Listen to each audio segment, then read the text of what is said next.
사랑하는 성도 여러분, 여러분이 어느 추운 겨울날 무거운 짐을 지고 험한 산길을 오르고 있다고 상상해 보시기 바랍니다. 매섭게 몰아치는 눈보라 속에서 뼛속까지 얼어붙는 듯한 추위가 느껴지고 등에 진 짐은 시간이 갈수록 더 무겁게만 느껴집니다. 아무리 찾아도 주변에는 쉴 만한 곳이 없고 날은 점차 어두워져만 가고 있지요. 이러한 여러분 앞에 어떤 사람이 나타나서 여러분이 지고 있는 짐을 대신 져주며 여러분을 따스한 모닥불과 맛있는 음식이 있는 평안한 안식처로 인도해 줍니다.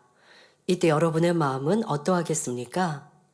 오늘 말씀을 통해 주님께서 여러분에게 주시고자 하는 것이 이러한 참된 안식입니다. 세상 그 어디에서도 느껴보지 못했던 평안이지요. 세상을 보면 너무도 많은 사람이 주 안에서의 참된 안식을 알지도 못한 채 세상의 수고와 무거운 짐 가운데 고통받고 있습니다.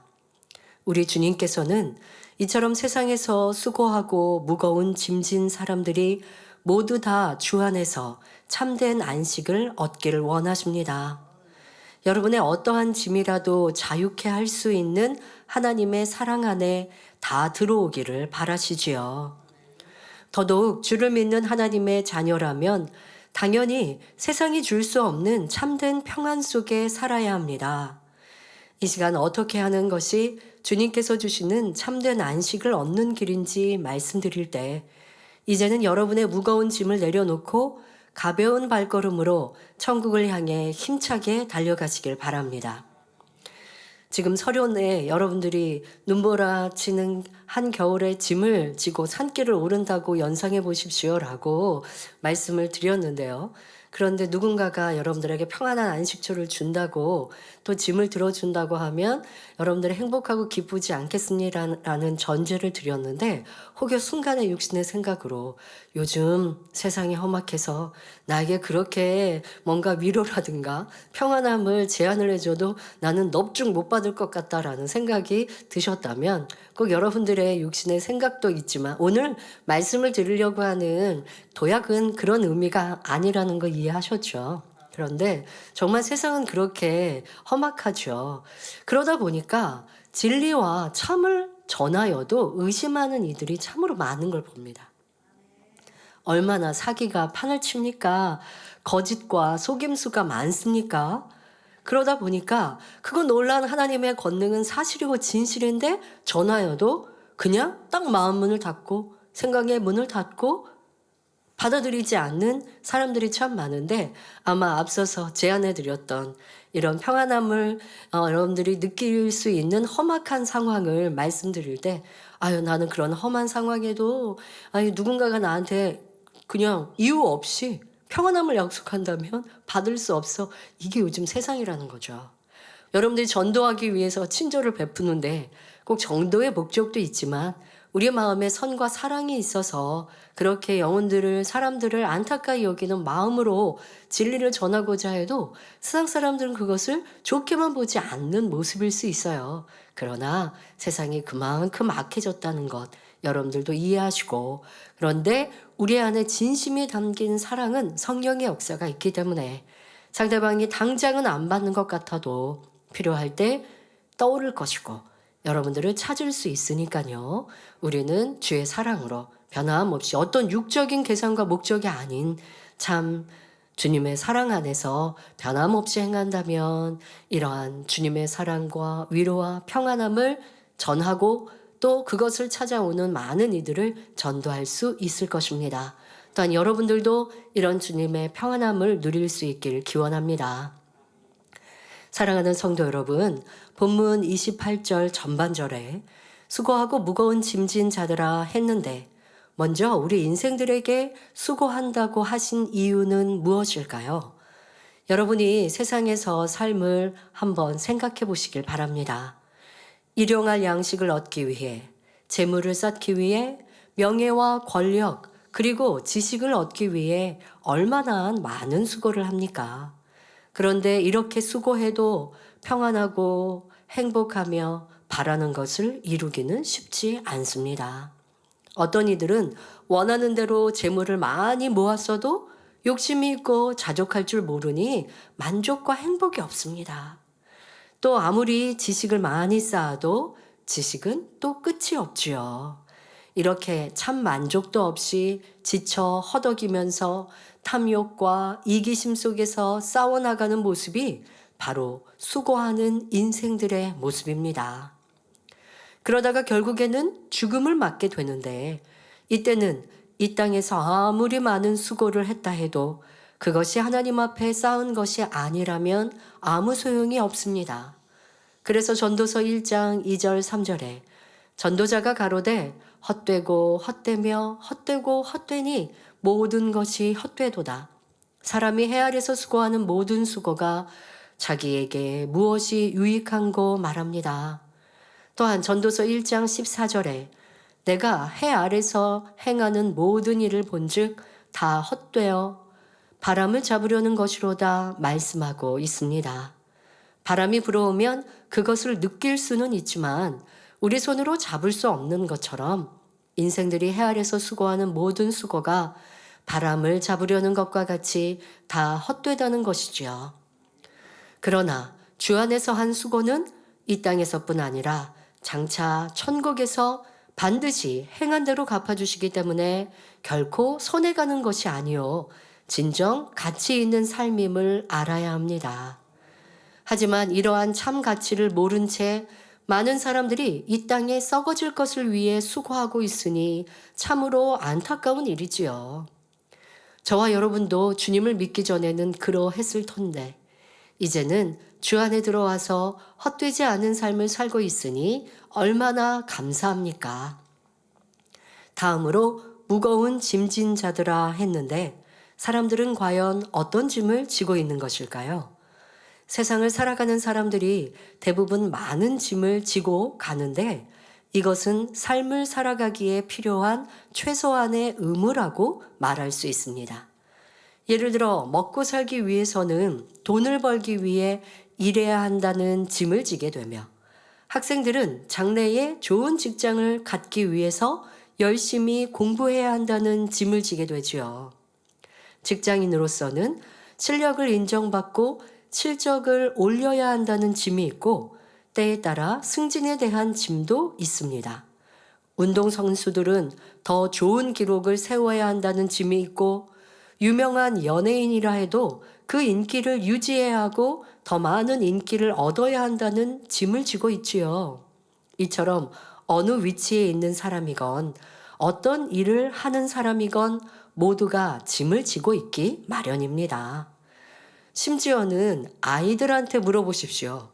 어른들의 입장에서 보면 별것 아닐 수 있지만 아이들도 나름대로의 짐을 지고 있는 것을 봅니다.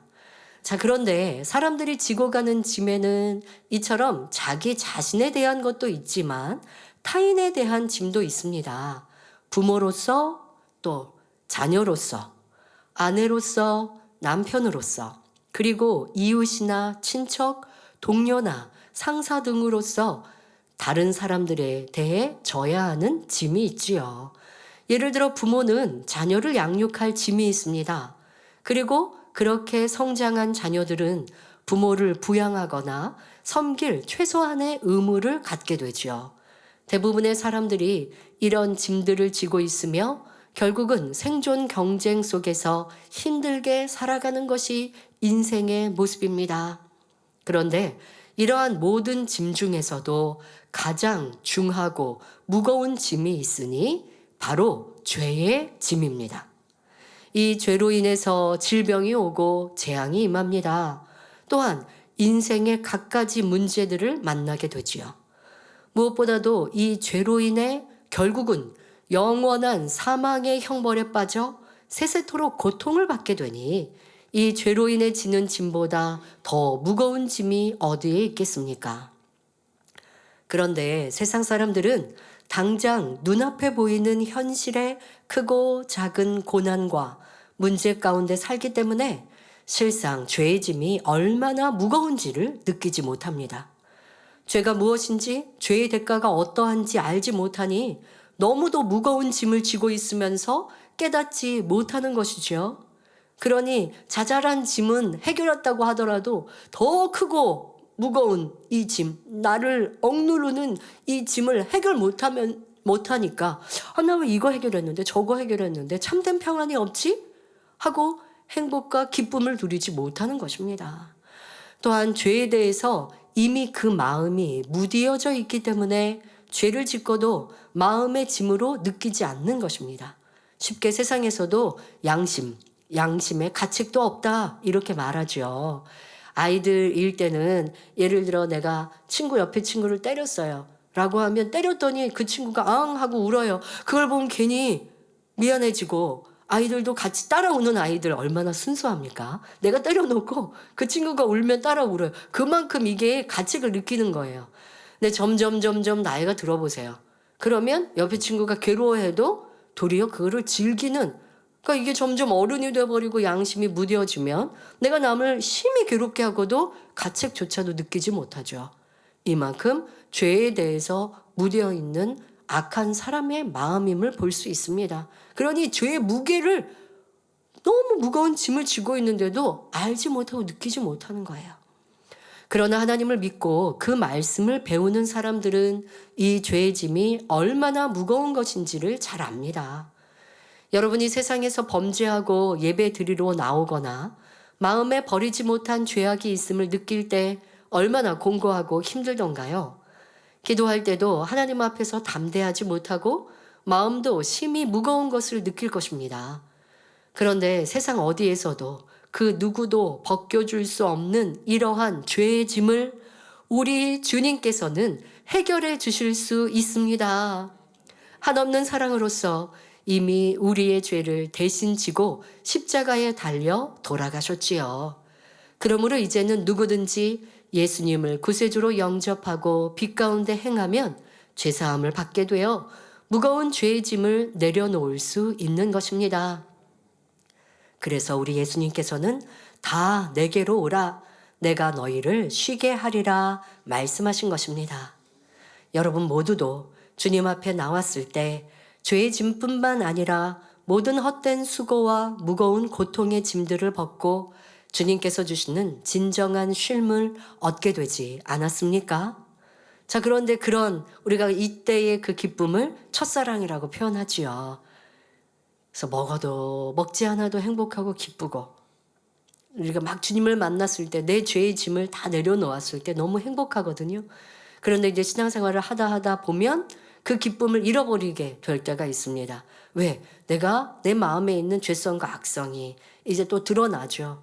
첫사랑으로 충만할 때는 이게 다 성령의 충만함으로 덮여 있었는데, 그런데 그 성령의 충만함이 어느 순간에 사라지고, 또 앞서 말씀드린 세상의 많은 짐들과 이 무거움들, 이걸 자꾸 더 내가 느껴버릴 때, 천국의 소망과 우리 아버지 하나님의 주님이 주신 이 평안함을 계속 유지하고 느껴야 되는데, 당장 눈앞에 있는 그 작은 짐, 더 큰 짐을 해결해 주셨으면, 내 생명을 살려주셨으면 이 행복과 기쁨과 감사가 영원해야 되는데 우리 인생이 어리석어요. 그래서 큰 행복과 내 삶을 살려주셨는데 조그만 사소한 걸로도 불평하고 원망하더라는 것이죠. 그러면 첫사랑을 잃어버리고 다시 죄의 짐에 눌려있는 모습들, 그런 신앙인들의 모습입니까? 이어 설명하고 계신 이제 주님의 멍에를 메고 주님께 배워감으로 여러분들의 이 죄의 짐도 다 내려놓으시고 주님의 주시는 참된 평안을 누리시길 바랍니다. 이어지는 29절에 나는 마음이 온유하고 겸손하니 나의 멍에를 메고 내게 배우라. 그러면 너희 마음이 쉼을 얻으리니 했습니다. 멍에란 밭을 갈 때 말이나 소의 목에 얹고 수레나 쟁기를 끌게 하는 산 모양으로 구부러진 나무로 된 기구를 말합니다. 이 기구로 밭을 갈면 돌멩이가 빠져나가고 굳은 땅이 부드러워지므로 옥토로 개간할 수 있지요. 그렇게 개간된 밭에 씨를 뿌리면 싹이 잘 나고 꽃이 피며 풍성한 열매를 맺게 됩니다. 이와 같이 우리가 주님의 멍에를 메고 가면 우리의 마음밭이 갈리어 점차 옥토가 되고 거기에 하나님의 씨, 곧 말씀을 심음으로 영생이라는 열매를 얻게 됩니다. 그러면 우리 주님의 멍에는 무엇일까요? 이는 예수님께서 이 땅에서 어떤 삶을 사셨는지 상고해 보면 잘 알 수 있습니다. 우리 예수님은 내 뜻, 내게 좋은 것이 없으셨고 오직 먹으나 마시나 입으나 하나님의 영광을 위해서 죽기까지 충성하셨습니다. 죽어가는 영혼들을 위해 기도하셨고 천국 복음과 구원의 도를 가르치시면서 가난하고 소외된 사람들에게 위로가 되시고 병든 사람들을 치료하셨으며 죽은 사람을 살리시고 흉악한 귀신 들린 사람을 해방시키셨습니다. 먹지 못하시고 주무시지도 못하시면서 영혼들을 위해 자신의 모든 것을 내어주셨으며 마침내는 인류의 모든 죄를 지고 십자가에 달리심으로 사랑으로 율법을 완성시킨 삶을 사셨습니다. 마치 주인의 뜻을 따라 멍에를 메고 묵묵히 밭을 가는 소의 모습과 같이 오직 하나님의 뜻을 이루시기 위해 우리가 져야 할 그 무거운 짐을 대신 지고 가셨던 것입니다. 그러므로 하나님을 사랑하고 주님을 사랑하는 사람들은 바로 이런 주님의 멍에를 함께 메야 하는 것이지요. 우리도 하나님의 말씀대로 지켜 행하여 순종하는 삶을 사는 것, 이것이 주님의 멍에를 메는 것입니다.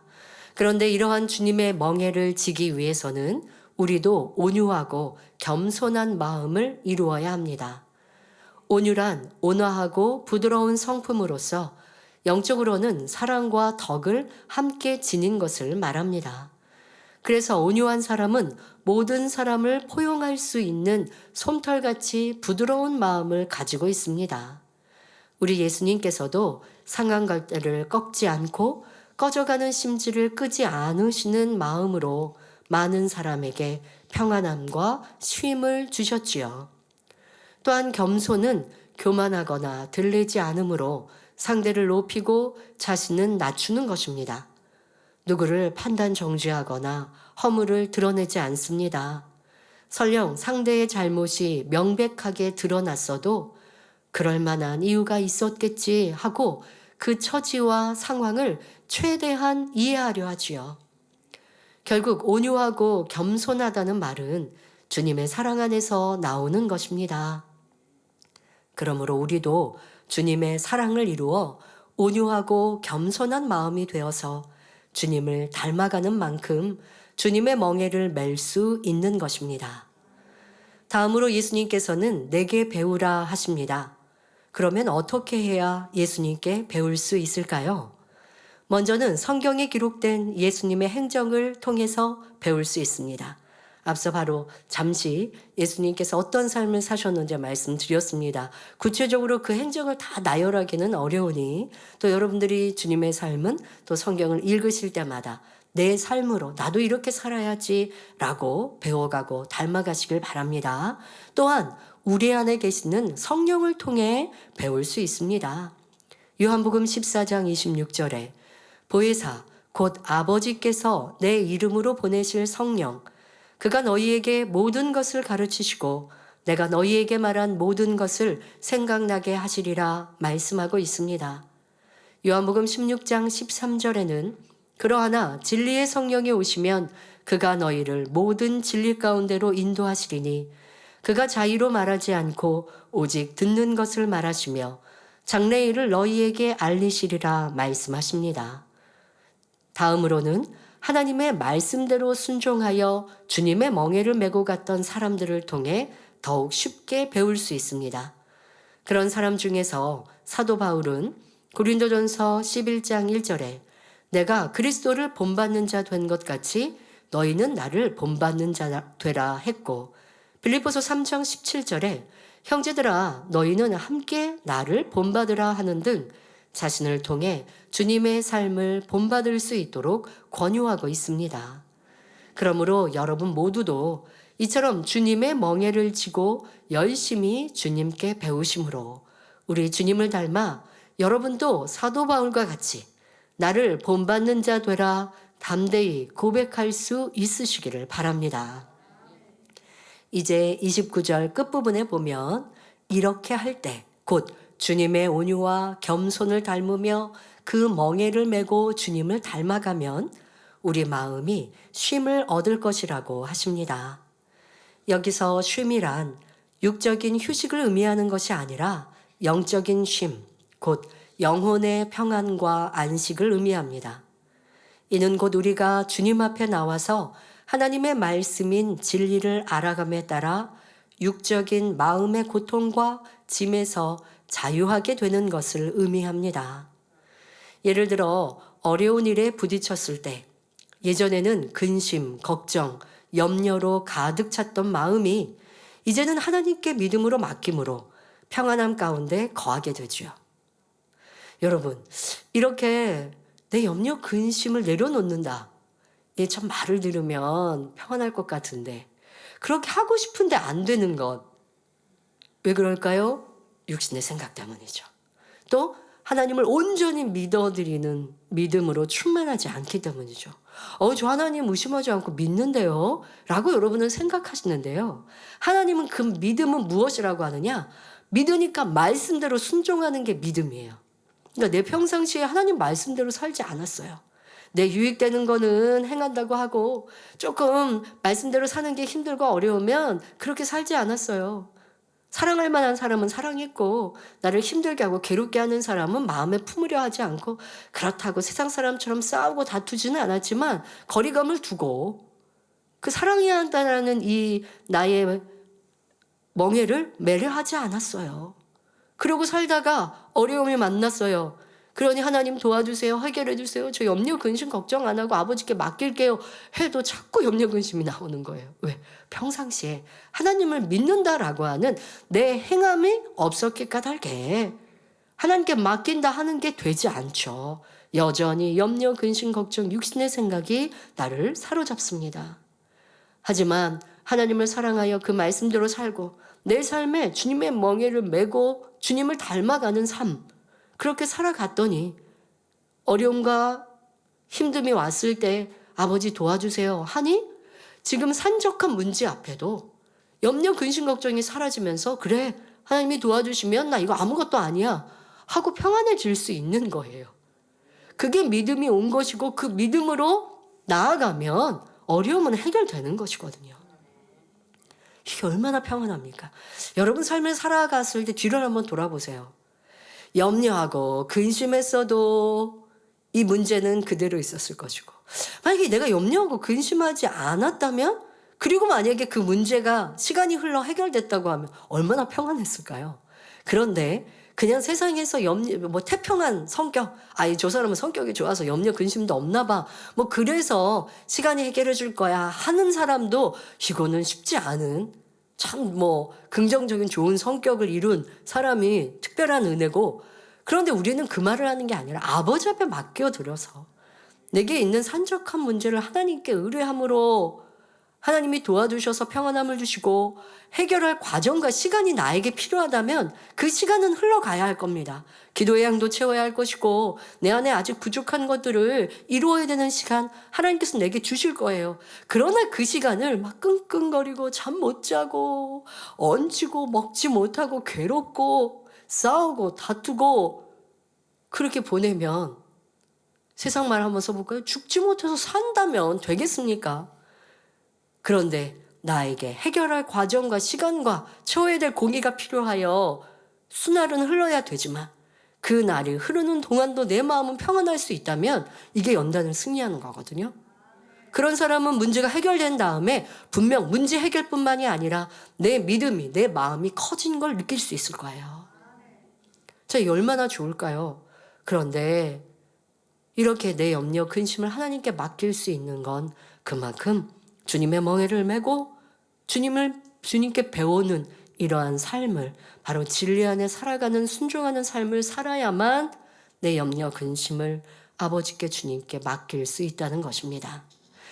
또한 세상 사람들처럼 그칠 줄 모르는 탐심에 따라 살아가거나 시기, 질투, 미움, 다툼 등 죄악 속에 살아가지 않으니 여러 가지 스트레스를 받지 않아도 됩니다. 다만 평안한 가운데 성실함으로 최선을 다한 후에 결과는 행한 대로 갚아주시는 하나님께 맡기고 오직 영광 돌릴 수 있도록 기도할 뿐이지요. 자, 그렇게 여러분들 행하신다면 하나님께서 역사에 주시는 것을 체험하니 날마다 행복한 삶을 살아갈 수 있습니다.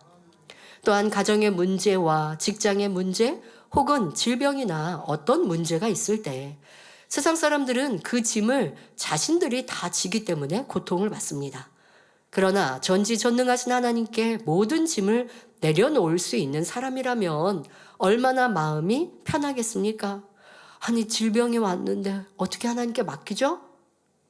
내 안에 질병이 온 이유가 무엇인가를 찾고 회개할 것은 회개하고 돌이킬 것은 돌이키고 아버지 하나님 이 시간을 통해 제가 더 정결케 되겠으니 도와주옵소서. 이게 맡기는 것이죠. 그런데 자꾸 불안함이 와요. 그러면 또 하나님께 기도하고 용서해 주세요. 하나님을 온전히 믿는 믿음이 부족한 저를 용서해 주시고 역시 내 생각이 아니라 더 기뻐하고 감사하는 제가 되길 원합니다. 그때마다 또 회개하고 생각을 점검하고 그리하면 마음에 평안함이 오고 또 내 공의가 채워지면 영적인 믿음을 주시고 그 질병도 치료받을 수 있는 것이죠. 이처럼 하나님 앞에 모든 것을 맡길 수 있는 여러분들이 되시기 바랍니다. 요한 3서 2절에 사랑하는 자여 내 영혼이 잘됨 같이 내가 범사에 잘되고 강건하기를 내가 간구하노라 한 대로 하나님의 말씀대로 사는 사람에게는 하나님께서 부족됨이 없도록 채워주십니다. 설령 아직은 연단 중에 있어서 당장은 문제가 해결되지 않은 것처럼 보여도 하나님께 맡긴 사람은 여전히 그 마음에 평안함이 있지요. 곧 모든 응답을 받으리라는 믿음이 있고 또한 하늘나라에 소망을 두고 살기 때문에 기뻐하고 즐거워할 수 있는 것입니다. 이렇게 세상적인 비진리가 벗어지고 하나님 말씀이 임하는 만큼 마음의 쉼을 얻어간다는 말입니다. 아무리 어렵고 힘든 상황에서도 중심에서 하나님을 사랑하니 평안과 기쁨 가운데 마음의 쉼을 얻는 것이며 하나님께서 사랑하는 자녀들에게 함께 하시는 증거를 체험하면서 살아가는 것이지요. 그런데 본문 30절에는 이렇게 쉼을 얻을 수 있는 까닭이 주님의 멍에는 쉽고 주님의 짐은 가볍기 때문이라 말씀하고 있습니다.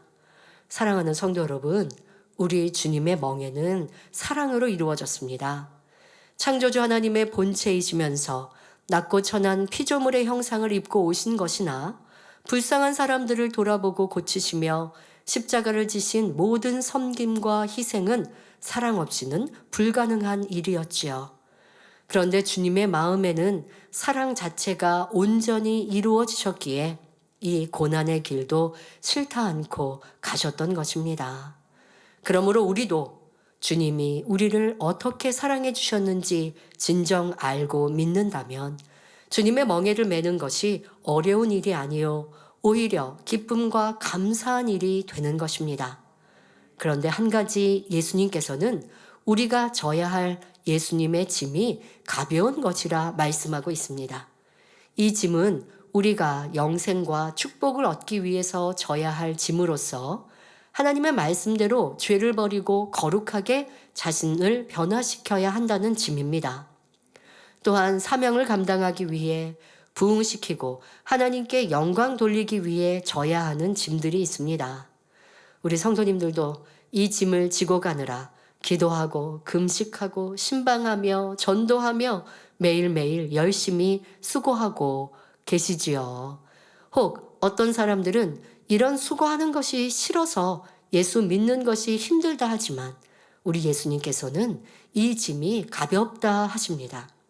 그것은 이 짐을 여러분 혼자 지는 것이 아니라 주님께서 함께 져주시기 때문입니다. 그러나 이런 도우심을 받기 위해서는 우리도 하나님의 말씀대로 살고자 노력해야 하고 여러 가지로 인내해야 하기 때문에 예수님께서는 이 짐이 무게가 전혀 없다 하신 것이 아니라 가볍다고 말씀하신 것입니다. 그러니 우리는 이 생명길을 힘들다, 어렵다, 이 짐이 무겁다 하지 맙시다. 주님이 함께 하시니 가볍고 넉넉히 할 수 있다 고백하며 힘써 달려감으로 영광의 자리에 이를 수 있는 모든 성도님들이 되시기를 기원합니다. 결론을 말씀드립니다. 사랑하는 성도 여러분, 때로는 신앙생활하면서 우리가 져야 할 주님의 짐이 가볍게 느껴지지 않을 때가 있습니다. 그러나 그럴 때마다 주님의 사랑을 생각해 보십시오. 여러분이 주님의 사랑을 느끼고 깨달아서 그 사랑의 마음으로 자원하여 간다면 결코 이 짐이 무거울 리 없습니다. 지금 여러분이 예수님께서 십자가를 지시는 현장에 있다고 상상해 보십시오. 예수님께서 무거운 십자가를 지고 가시니 채찍에 맞은 상처자리는 벌어지고 피가 솟아납니다. 밤새 시달리다 지쳐 쓰러질 듯한 몸에 무거운 십자가를 짊어지셨으니 넘어져 더 이상 움직이질 못하십니다. 성경에 보면 이때 시몬이라는 사람을 억지로 데려다가 예수님의 십자가를 대신 지고 가게 했지요. 그런데 만약 여러분에게 이 십자가를 대신 지라 한다면 여러분은 어찌하시겠습니까? 정녕 예수님을 사랑한다면 무거워서 싫은데요 할 사람이 있겠습니까? 할 수만 있다면 자원해서라도 무거운 십자가를 져드리고 싶은 마음이실 것입니다. 사랑하기 때문이지요. 생명보다도 주님을 더 사랑하기 때문입니다. 그러면 여러분은 지금 주님을 위해 어떤 짐을 지고 가십니까? 먹지 못하고 자지 못하면서 영혼들을 위해 수고하시던 주님보다 더 힘들고 어려운 짐을 지셨습니까? 날마다 영혼들을 신방하고 전도하는 길이 주님께서 십자가를 메고 걸어가신 길보다 험한가요? 혹은 여러분이 받는 핍박과 고통이 예수님께서 험악한 군병들에게 고초를 당하시고 십자가에 달리신 것보다 더하신가요? 독생자까지 주시고 생명과 평안으로 함께 하시는 아버지의 사랑이 마음에 임해 있다면, 또한 주님을 정녕 사랑하여 생명도 아깝지 않다면 여러분의 짐은 결코 무겁게 여겨지지 않을 것입니다. 로마서 8장 18절에 생각건대 현재의 고난은 장차 우리에게 나타날 영광과 좋게 비교할 수 없도다 하신 말씀처럼 우리의 작은 수고로 인해 장차 주어지는 큰 영광을 생각한다면 이 짐은 너무도 가벼운 것이지요. 그러므로 이제는 세상에 속한 수고와 무거운 짐은 다 주님 앞에 내려놓으십시오. 대신 기쁨으로 주님의 멍에를 메고 감사함으로 주님의 짐을 지는 여러분이 되시길 바랍니다. 이렇게 주님을 기쁘시게 함으로 세세토록 영화롭고 존귀한 새 예루살렘에 이르는 여러분 모두가 되시기를 주님의 이름으로 축원합니다. 할렐루야. 전능하신 사랑의 아버지 하나님, 이 시간 기도받는 모든 성도님들을 위해 안수하여 주옵소서. 전국 전 세계 하나님의 자녀들 위해 시공간을 초월하여 역사하여 주시옵소서. 믿어지는 믿음을 주시고 부정적인 생각과 의심의 세력을 물리쳐 주옵시며 모든 시험 환난도 물리쳐 주옵소서. 머리부터 발끝까지 오장육부, 뼈, 마디마디, 온몸의 신경, 조직, 세포 등 성령의 불로 태우시고 근본의 빛으로 역사하여 주옵소서. 예수 그리스도의 이름으로 명하노니 원수마귀 사단아 모든 질병균 연약함아 물러가라. 빛이여 임하라. 모든 불치 난치병도 성령의 불로 태워 깨끗게 하여 주옵소서.